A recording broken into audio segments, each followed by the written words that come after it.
औज़ु बिल्लाहि मिनश शैतानिर रजीम बिस्मिल्लाह अल्हम्दुलिल्लाहि वस्सलातु वस्सलामु अला रसूलिल्लाह रब्बि इश्रह ली सदरी व यस्सिर ली अमरी वहलुल उक़दतम मिन लिसानी यफ़क़हू क़ौली। और कुरान समझे आसान तरीका से। हिस्सा अव्वल नमाज के ज़रिए कुरान पाठ, लेसन नंबर 5A में कुरान पाठ में आप सबको खुशामदीद। अस्सलामु अलैकुम व रहमतुल्लाहि व बरकातुहू। क्या आपने सबक पढ़ा? कल हमारी सूरह फातिहा एंड हो चुकी थी। आगे देखते हैं, पिछले सबक से कुछ सवाल करते हैं आपसे। और रहमान रहीम से हमने कौन सी आदत सीखी थी? और रहमान नहीं, कौन सी? हाँ जी, अल्लाह के बारे में मुस्बत सोच रखना।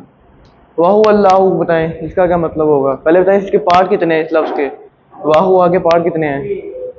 ये पार्ट कितने हैं वाहु आगे? 3, ठीक है। कौन कौन से?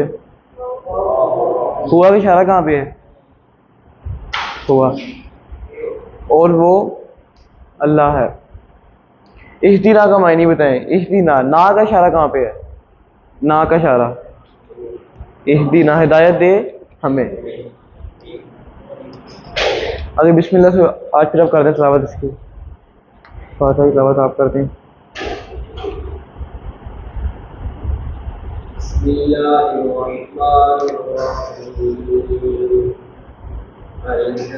अल्हम्दुलिल्लाहि रब्बिल आलमीन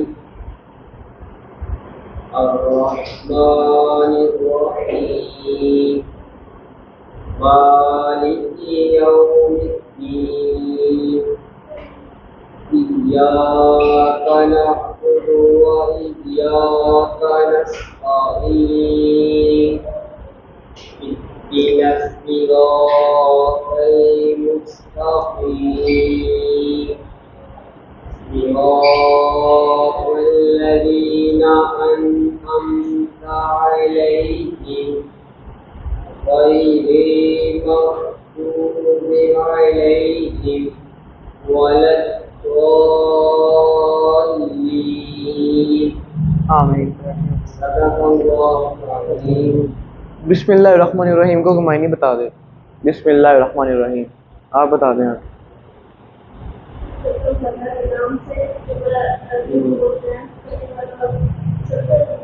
शिद्दत से मेहरबान और मुसलसल रहम करने वाला है। अब अल्हम्दुलिल्लाह रब्बिल आलमीन का मायने आप बता दें जी। आगे रब्बिल आलमीन क्या नौकर, इसका ठीक हो गया। मालिक यौमिद्दीन का आप बता दें।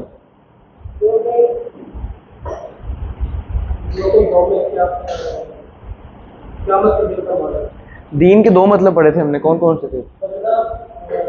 जिंदगी का निज़ाम। इसका बता दें। इय्याका नअबुदु व इय्याका नस्तईन आप बता दें।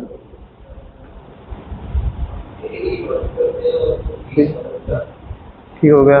इहदिनस सिरातल मुस्तक़ीम का आप बता दें।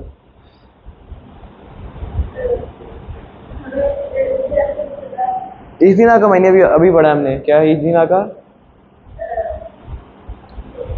ना का इशारा कहाँ पे है? हमें इहदी हदायत दे हमें, सिराता रास्ता मुस्तकीम सीधा। सिरात का मतलब रास्ता, मुस्तकीम सीधा। अब इसका बताएं आप, कोशिश करें यार आप इधर से। सिरातल लज़ीना अनअमता अलैहिम गैरिल मग़ज़ूबि अलैहिम वलद्दॉल्लीन का। हाँ जी, और वो गुमराह हो गई। ठीक है, ये हमारी 12 आदात थी। एक बार मैं कह देता हूँ। सबसे पहली थी जी सेफ्टी फर्स्ट, दूसरी हर काम से पहले बिस्मिल्लाह पढ़ना, तीसरी अल्लाह के बारे में मुस्बत सोच रखना, चौथी है हर हाल में अल्लाह का शुक्र अदा करना, पांचवी है कि इल्म हासिल करें ताकि दिल से अल्लाह की तारीफ़ निकले, छठी है दूसरों पर रहम करना, और सातवीं है हर काम करने से पहले आखिरत को मद्देनज़र रखना, आठवीं हर काम से पहले इबादत की नीयत करना, और नौवीं है जी हर चीज़ में अल्लाह की मदद मांगना। 10वीं आयत है हमेशा अच्छे लोग अल्लाह से हिदायत की दुआ करना। 11वीं अच्छे लोगों की पैरवी करना, और 12वीं बुरे लोगों से हमेशा बचना, दूर रहना। ये 12 दात एक बार आप बता दें, देख के बता दें, बेशक ऊँची आवाज़ में बता दें 12 दात।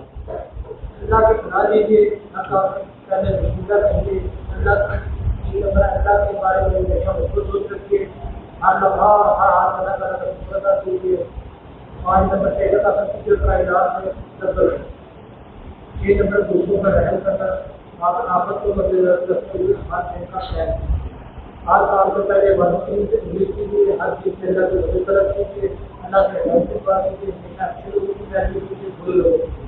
आप भी बता दें, 12 दाग आप बता देंगे। हाँ जी, देखिए बता दें।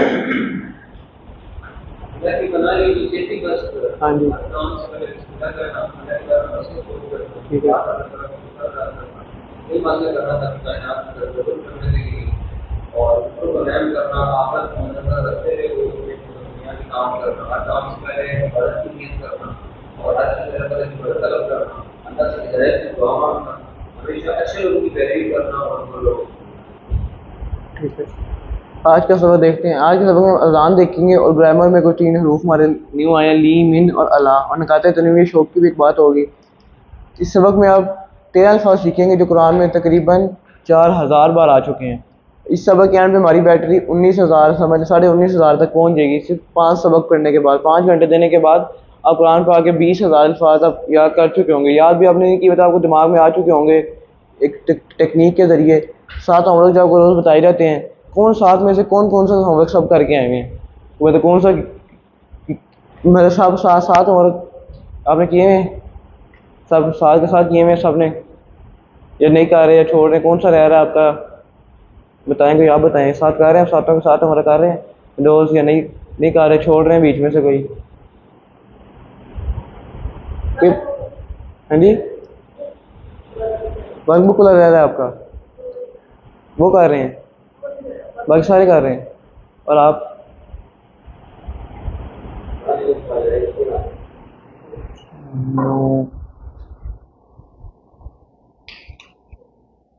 उनका यूनियन नहीं चलता। हाँ, नहीं करता।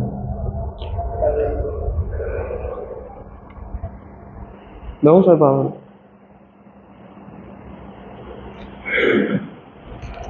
चलिए आप बता दें, 7 में सब कौन सा नहीं करके आए, 7 होमवर्क में सब कौन सा कर रहे हैं, कौन सा नहीं हो रहा आपसे।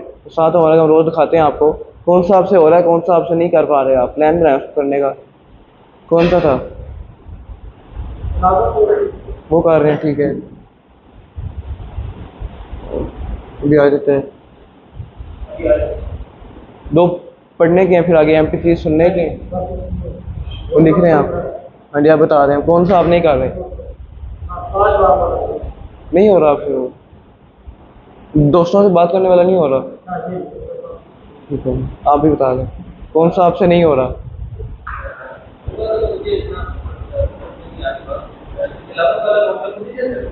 हाँ जी, आपने कोई सी भी कुरान पढ़ने शुरू कर दें, आपकी अपनी मर्जी है। 5 मिनट देख के और 5 मिनट ज़ुबानी भी करनी है, जो सूरत आपको आती हो। ये कोई नहीं, आप 5-6 आयात याद कर लें जितनी आपसे हो सके। बताएं कौन सा आप कर रहे हैं, कौन सा नहीं कर रहे।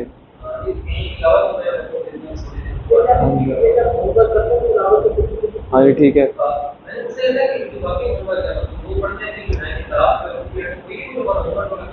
हाँ जी, वो किताब भी आपको शॉर्ट फॉर्म में आई थी, आपने उसको प्रिंट निकाल ली है, जो मैंने किताब भेजी थी, हम वो पढ़ लें। हाँ जी, वो पढ़ लें, वो इसमें बात हो रही है, किताब से पढ़ने में वही बात हो रही है। और मैंने कार्ड भी भेजा था, वोकैबुलरी कार्ड भी ग्रुप में आया था, बस वो पढ़ना है, वही चीज़ है, कार्ड और वोकैबुलरी। ये वीडियो का है, यूट्यूब की वीडियो का है। अब एम्बेसी तो आजकल नहीं चलती, ये यूट्यूब की वीडियो का है। हाँ जी, लेक्चर अब देख लें, जी लेक्चर रिकॉर्ड कर लें, या स्लाइड्स देखना ग्रुप में आती हैं जो, और ये कर रहे हैं अपने साथी से सवाल जवाब का, ये मेन है। ये आप कायदा करेंगे ना तो आपको अच्छे तरीके से याद रहेंगी चीज़ें, ये सब करने की कोशिश करें, ये बहुत मेन चीज़ है। तो ये आप ना बोलें आप मुंतखब है, अल्लाह ने कुरान सीखने के लिए आपको इंतखाब किया है। मैं एक वैसी मिसाल देता हूँ कि मैं एक बंदे को लाया था, ज़बरदस्ती समझ लें, मैंने उस बंदे को लाया हूँ, 2 क्लासों में आया, तीसरी में नहीं आ रहा हूँ, क्योंकि उसको मैं लाना चाह रहा था। आप सबको अल्लाह ताला ला रहे हैं तो आप लोग आ रहे हैं, मेरे कहने पे वो नहीं आ रहे। मैं उसको 2 बार क्या मैं कहता हूँ मैंने नहीं आना, मुझे मज़ा आ रहा, ठीक है, लेकिन अल्लाह ताला आपको लाया है। अल्लाह ताला, ये देखें, इंतखाब वही बात हो रही है कि अल्लाह ताला ने आपको इंतखाब किया, उसका अल्लाह ताला नहीं किया, वो नहीं आ रहा। आप सब अल्लाह ताला ने इंतखाब किया हुआ है, तो आप सब आ रहे हैं। अज़ान देखते हैं, अल्लाह अकबर, अल्लाह अकबर। अल्लाह का मतलब, अल्लाह अकबर का मतलब है सबसे बड़ा है, इसलिए वही है अल्लाह अकबर का। अकबर का मतलब सबसे बड़ा, अल्लाह अल्लाह, ठीक है। और ये 2 बात आई, कबीर और अकबर है, जैसे कसीर और अक्सर हुए, ठीक है। इस बात देखें, अल्लाह का मुकाबला कोई नहीं कर सकता, क्योंकि हर चीज़ उसकी बनाई हुई है।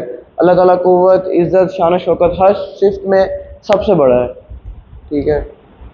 अल्लाह आपके बारे में सब कुछ जानता है, इल्म हासिल करिए, इतना ही कि दिल से अल्लाह की तारीफ निकले। कौन सी आयत थी हमारी? ये आयत भी हमने की है, आयत नंबर 4 है ये, क्या हम इल्म हासिल करें ताकि अल्लाह के हमारे दिल से अल्लाह की हमद निकले। अब बहुत अच्छे अजीम शान है, आपका यकीन बढ़ता जाएगा ताकि अल्लाह सबसे बड़ा, और जितना आप समझ रहे हैं अल्लाह उससे ही बड़ा है। फिर अभी कोर्स करने के बाद जो भी आप समझ रहे हैं कि अल्लाह उतना ये काम कर सकते हैं, लेकिन अल्लाह हर काम कर सकता है, कोई भी शक नहीं, बात नहीं है। फजर की अज़ान सुनकर अगर मैं सोता रहूं तो मैं किसको बड़ा मानता हूँ, ये सबसे मेन बात आ गई है। तो फजर टाइम मुनाफिकीन पर दो नमाज़ें भारी हैं, एक फजर की और एक ईशा की। ईशा टाइम क्या है, सोने का मसला होता है, हम किसी अपने कामों में निकले होते हैं। फजर टाइम क्या, नींद हमें बहुत प्यारी होती है। वही बात आज, जब अल्लाह को अपना बड़ा मानते हैं, अल्लाह ताला सबसे बड़ा है। अल्लाह ताला को मानते हैं ना तो आप फजर टाइम उठ जाएंगे। बट ये देखें वही बात आ रही है, फजर की अज़ान सुनकर अगर मैं सोता रहूँ तो मैं बड़ा मानता किसको हूँ? फिर शैतान को बड़ा मानता है। शैतान ने क्या सो जा, हम सोई जा रहे हैं। अल्लाह ताला ने क्या उठ, हम उठ नहीं रहे। लेकिन अल्लाह की बात सुननी चाहिए, अपने नफ्स की अल्लाह की बात सुननी चाहिए। दुआ, ए अल्लाह मुझको अपनी ज़िंदगी में मानने की, बड़ा मानने की तौफीक दे, यानी नफ्स, ख़ानदान या लोगों की बजाय तेरी बातों को मानने और अमल करने की तौफीक दे। आमीन। अल्लाह अकबर, अल्लाह अकबर, अल्लाह सबसे बड़ा है, अल्लाह सबसे बड़ा है। अल्लाह अकबर का मायने क्या है? अल्लाह सबसे बड़ा है। अल्लाह सबसे बड़ा है, इसके एक से ज़्यादा जवाब हो सकते हैं।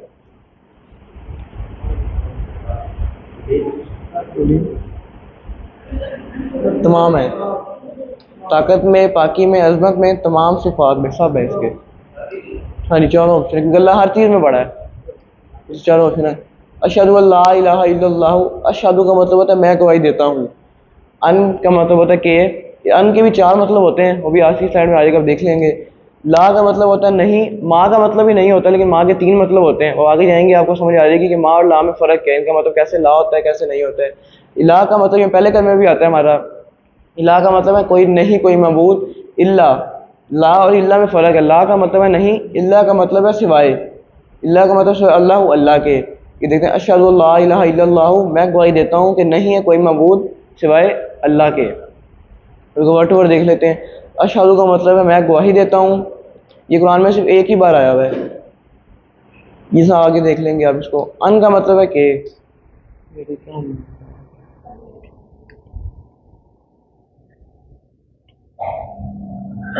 लाइट गई थी, अब आ रही है।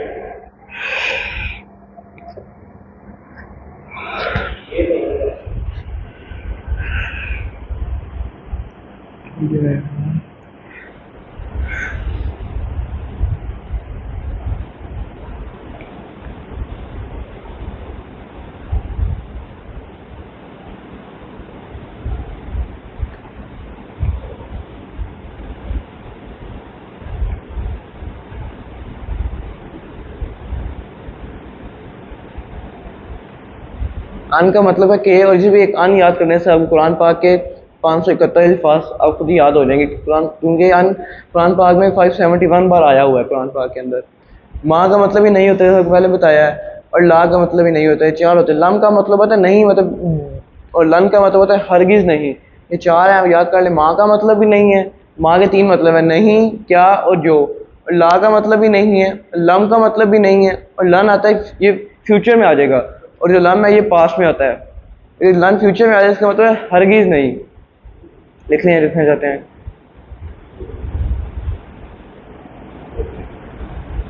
और सिर्फ 4 वर्ड ही कुरान पाक में 4000 बार आ चुके हैं। सिर्फ 4 वर्ड याद करने पे आप कुरान पाक के 4000 सवाल याद कर सकते हो। मुश्किल नहीं है वहाँ का मतलब याद करना, इनका मतलब याद करना।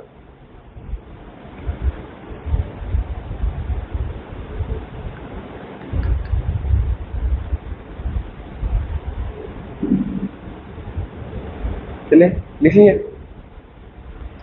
इलाहा और वाहिद है, इलाहन जमा है। ये मुज़क्कर है मोनस है? अभी कल पढ़ा है हमने। जो ये मुज़क्कर है मोनस है, ये हमने इसको मुज़क्कर से मोनस बनाया है। मोनस बनाने का क्या तरीका है? एंड पे क्या लगती है? गोल ता लग जाती है। और हम इसकी जमा बनाएंगे तो क्या बनेगी? जमा बनाने का क्या तरीका था? अलिफ ता लग जाएगा। ठीक हो गया। इल्ला का मतलब है सिवाय, और अल्लाह अल्लाह के। अब इसको गौर फिक्र से इसके इसबाक देख लेते हैं।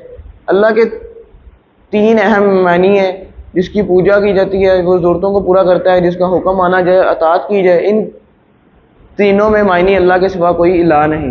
वो सबसे बड़ा गुनाह भी क्या? शिरक है। जो शिरक करता है उसकी शिरक की तौबा भी नहीं है। बाकी आप कोई भी गुनाह कर लें उसकी तौबा है, लेकिन शिरक वाहिद गुनाह है जिसकी तौबा भी नहीं है। तो शिरक की एक मिसाल है कि बहुत किस्मों का शिरक फैल चुका है। जैसे आप किसी डॉक्टर के पास गए हैं, मिसाल के तौर पर डॉक्टर के पास गए हैं, आपने डॉक्टर की दवाई ली, आपको शिफा आ गई है। अब घर आए, आपने अपने साथ वाले को बताया यार कि उस डॉक्टर के पास जाए, मुझे उससे शिफा मिली है, वो भी शिरक के ज़िम्मे में आएगा। शिफा देने वाला कौन है? अल्लाह ताला। डॉक्टर को अल्लाह ताला ने आपका जरिया बनाया शिफा देने का। अब तो क्या कहने लग रहे थे जी, इस डॉक्टर ने मुझे शिफा दी, इसके अलावा मैंने किसी का वहाँ नहीं जाना। शिफा देने वाला अल्लाह ताला है। आपके अल्लाह ताला ने मुझे शिफा दी है, जरिया डॉक्टर को बनाया। शब शहादत देता हूँ, यानी मेरी बातों, मेरा अमल घर में या बाहर ऑफिस में या बाज़ार में, ये बता रहा हूँ अल्लाह से सबसे ज़्यादा मोहब्बत करता हूँ। ठीक है, अब कहीं पे भी हो, घर में हो, ऑफिस में हो, बाज़ार में हो, किसी जगह भी हो, आप अपने आप को इस तरह का रखें कि देखने वाला कि ये अल्लाह से मोहब्बत करता है, किसी और को नहीं मानता, किसी का शिरक नहीं करता, ये अल्लाह को मानने वाला। ऐसा आपका खुलिया हो, ऐसा आपका लिबास हो कि अल्लाह को मानने वाला, ये कि उसको खालिक मालिक रब मानना है, सारी कायनात का हुक्म मानता है, इसी की इबादत और इताअत करता हूँ, उससे दुआ मांगता हूँ, उसी पर भरोसा करता हूँ। ज़िंदगी के हर पहलू में उसके कानून पर चलता हूँ, ना कि अपनी मर्ज़ी पर और ना अपनी ख्वाहिशात पर। कुरान में अल्लाह ताला ने फरमाया है कि हमको लोगों पर इस्लाम की शहादत देता हूँ, दावत देना, लोगों को बताना कि इस्लाम क्या है, मोहम्मद सल्लल्लाहु अलैहि वसल्लम कौन है, हमारे प्यारे नबी हैं। ये बहुत अहम काम है, इसलिए हर अज़ान, हर क़यामत पर तशहुद यानी अत्तहियात में हमको ये काम दिया जाता है। अफसोस कि इतनी बार याद दिलाने के बावजूद हम मुसलमान इस काम से बहुत दूर हैं। आइए दुआ करें कि अल्लाह हमको इस पर अमल करने की तौफीक दे, आमीन। अशहदु अल्ला इलाहा इल्लल्लाह, कि मैं गवाही देता हूँ अन के ला नहीं इलाहन कोई मबूद इल्ला मगर अल्लाह सिवाय। अब इसको ना वर्ड टू वर्ड याद करेंगे ना, वैसे तो बा मुहावरा भी करना चाहिए, लेकिन इसको वर्ड टू वर्ड याद करेंगे। जैसे हमारे कोर्स में वर्ड टू वर्ड है, एक वर्ड कुरान में 2000 बार आया हुआ कि 1500 बार आया हुआ, इससे आपको आसानी होगी। अगर बा मुहावरा याद करेंगे ना तो आपको मुश्किल होगी, वर्ड वर्ड का तर्जुमा नहीं आपको आएगा। इससे हम वर्ड टू वर्ड याद किया करें। जैसे हम कहते हैं ना एक लफ्ज़ के पार्ट कितने हैं, उसमें हम लफ्ज़ के पार्ट बनाया करें कि पार्ट बनते कितने हैं। जैसे ला इलाहा है, इसके 2 पार्ट बनते हैं, ला और इला। इस तरह हम देखेंगे कि नहीं है कोई मबूद। अशहदु के मायने बताएं, एक से ज़्यादा जवाब हो सकते हैं।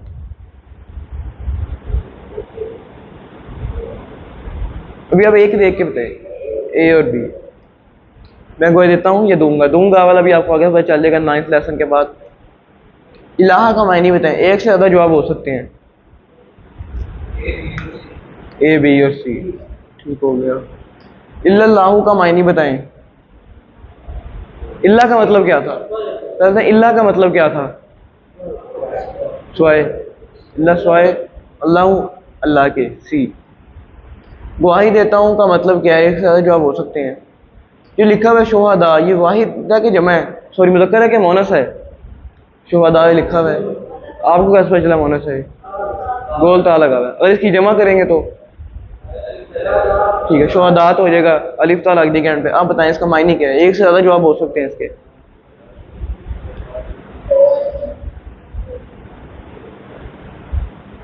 इसे तीनों है, अमाल के ज़रिए उसका इजहार करना, समझना, उसे अल्फाज के ज़रिए पहचानना, ये तीनों इसके हैं। अशहदु अन्ना मुहम्मद रसूलुल्लाह, अशहदु फिर से दोबारा आ गया कि मैं गवाही देता हूँ। पहले हम अल्लाह ताला के बारे में कह रहे थे, कोई नहीं कोई मबूद सिवाय अल्लाह के। अब हम कहेंगे मैं गवाही देता हूँ कि मोहम्मद सल्लल्लाहु अलैहि वसल्लम रसूलुल्लाह, अल्लाह के रसूल हैं। अब इसको वर्ड टू वर्ड देखते हैं। अशहदु को पहले हो चुके हैं, अब अन्ना आ गया है, इसका मतलब भी क्या है? देखिए ना, इसको हम याद किससे रखेंगे? अशहदु ला इलाहा इल्लल्लाह से याद रखेंगे, अशहदु ला इलाहा इल्लल्लाह से। कल भी आपको मैंने बताया था, हम लफ्ज़ को उसकी मिसालों से याद रखेंगे कि अगर हम मिसालों से याद रखेंगे तो हमें वर्ड याद रहेगा। इस एक का मतलब याद करने में आपको बहुत मुश्किल होगी, लेकिन जब आपके दिमाग में अशहदु ला इलाहा इल्लल्लाह याद होगा ना, जब आप अशहदु का तर्जुमा करेंगे आप खुद ही समझ में आ जाएगी आगे अन का तर्जुमा क्या बनेगा। इस टाइम को मिसालों से याद करेंगे। कुरान में इस तरह की ये अन्ना आ गया, पहले अन था तो मैं किया था अशहदु ला इलाहा इल्लल्लाह से, अब इसको याद करेंगे अशहदु अन्ना मुहम्मद रसूलुल्लाह। अब इसको इस तरह याद करेंगे। इन क्या है? इनका मगर था अगर इन, अगर इसको हम याद रखेंगे इंशाअल्लाह से। हमें चारों टीम में कहते रहते हैं इंशाअल्लाह मैं ये काम करूँगा, इसका मतलब होता है इंशाअल्लाह अगर अल्लाह चाहे। अगर इन 4 किस्म के इन होते हैं, ठीक है। इन्ना का मतलब है बेशक, इसको हम याद रखेंगे इन्नल्लाह मा साबिरीन से। इन्ना का मतलब क्या है? बेशक। इसको याद किससे रखेंगे? इन्नल्लाह मा साबिरीन से। इनको कैसे याद रखेंगे हम? इंशाअल्लाह से। और इन्ना को इन्नल्लाह मा साबिरीन से याद रखेंगे। ये 4 इन्ना आ गए हमारे। अन, इसको याद रखेंगे अशहदु ला इलाहा इल्लल्लाह से। अन्ना को याद रखेंगे अशहदु अन्ना मुहम्मद रसूलुल्लाह से। इन को रखेंगे इंशाअल्लाह से। इन्ना को रखेंगे इन्नल्लाह मा साबिरीन से, बेशक अल्लाह सब्र करने वालों के साथ है। देखें सिर्फ 4 वर्ड आपने याद करने सिर्फ तो काफ़ी ज़्यादा बन जाते हैं ये। तो ये 2500 अल्फाज को देखें लिखा हुआ है ऊपर 3155 लफ्ज़ आपको सिर्फ 4 का मानी याद करने से आपको याद हो जाएगा। कितनी बड़ी बात है ये। ठीक है जी बताइए। हाँ जी, ये इनका मतलब है अगर और इन्ना का मतलब है बेशक। हाँ जी, हाँ जी, उनका मतलब के ही है, के काफी के, और इनका मतलब है अगर और इन्ना का मतलब है बेशक। ठीक है। अब मोहम्मद सबसे ज़्यादा तारीफ की है किसने आज पढ़ा है दरूद? कौन कौन कौन हाथ खड़ा करे इसने दरूद पढ़ा हुआ है आज के दिन में जिसने पढ़ा दरूद हाथ खड़ा करे। माशाल्लाह सब नहीं पढ़ा हुआ है। रसूल रसूल रसूल उसका वाहिद है, रसूल उसकी जमा है। बस गौर व फिक्र से देख लेते हैं इसको। इस बात मैं शहादत गवाही देता हूँ कि यानी मेरी बातें मेरा अमल घर में ऑफिस में ये बात हो गई है, अल्लाह और उसके रसूल से सबसे ज़्यादा मोहब्बत करता हूँ। वही बात दोबारा रिपीट हो रही है। आप सल्लम की लाई हुई तालीमात को लाजू और कुरान और आप सल्लम की सुन्नत को हक और बातिल को मानता हूँ कि मतलब आप सल्लम की सुन्नत हमें अमल करना चाहिए, जो बाकी जो हमारा है हक और बातिल में हमें फ़र्क करना चाहिए। जब आप सल्लम की तालीमात पर अमल करेंगे तभी हमें हक और बातिल का पता चलेगा, वरना हमें हक और बातिल का नहीं पता चलेगा।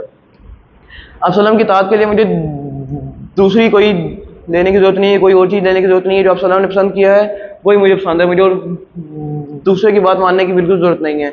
जो सल्लम को पसंद है वही मुझे पसंद है। जिससे आप सल्लम ने कोई भी काम किया है तो मुझे उसको उसी तरह काम करना, ना उसमें कोई शक है और ना कोई इसमें कोई हम किसी की बात सुनेंगे दूसरे में। अशहदु अन्ना मुहम्मद रसूलुल्लाह, मैं गवाही देता हूँ कि मोहम्मद सल्लम अल्लाह के रसूल हैं।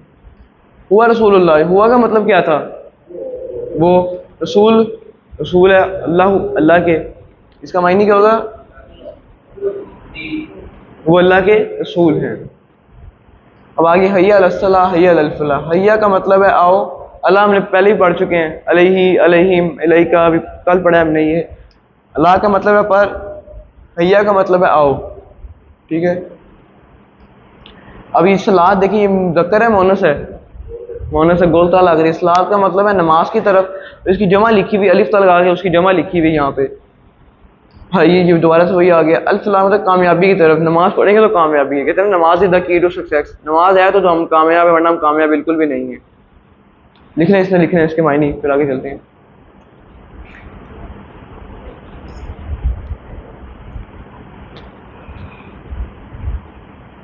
ठीक है, तो गौर फिक्र देख लेते हैं। ये नहीं कहा कि नमाज पढ़ो अपनी जगह पर ही अपने घर में, बल्कि नमाज की तरफ आओ। जब अज़ान होती है, अज़ान का मतलब होता है नमाज की तरफ आओ, और जो इकामत होती है उसका मतलब होता है कि नमाज खड़ी होगी खड़ी, अब नमाज पढ़ने आ जाओ। नमाज जो मस्जिद में उनके लिए इकामत होती है कि नमाज होगी खड़ी, अब आ जाओ। अज़ान होती है कि जो भी हो बंदा कहाँ भी हो, अज़ान होती है कि इंसान को बुलाने के लिए आओ नमाज की तरफ और आओ कामयाबी की तरफ। कहा कि यानी मस्जिद में नमाज पढ़ने आओ, गोया नमाज को कायम करो, नमाज को आओ, ये हर किस्म की बात। ठीक है।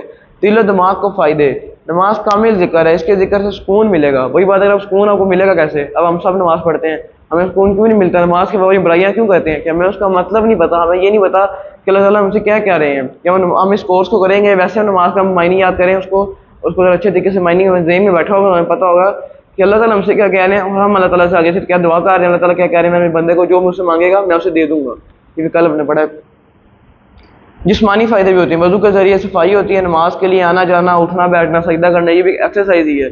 नमाज सबसे ज़्यादा अच्छी एक्सरसाइज है। गैर मुस्लिम ने मुसलमान को नमाज पढ़ते देखा तो उसने कहा कि ये तुम क्या कर रहे हो, तो बहुत अच्छी एक्सरसाइज है। तो उसने कहा कि ये मुझे मेरे नबी सल्लल्लाहु अलैहि वसल्लम ने सिखाई है, ये नमाज है।